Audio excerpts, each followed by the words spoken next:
शिवशङ्कर परमानन्द गुरु स्वामीजी राति आएर मेरो हात साँतेर मलाई हातले भनेर हात दिएँ मैले।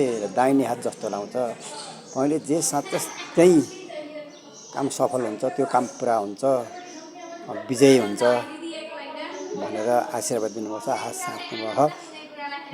2082 12 महिना चैतको 20 गते काठमाडौँमा यस्तो सपन देखेँ राति।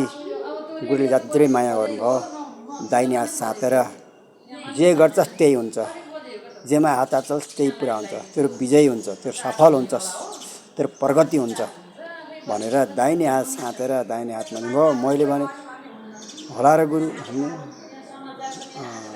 हुन्छ तँलाई भयो त भयो, तेरो पुरा भयो त भयो भनेर आशीर्वाद दिनुभयो। धेरै राम्रो सपना देखेँ, धेरै राम्रो शक्ति दिनुभयो गुरुले मलाई। होला र गुरु भन्दा हुन्छ,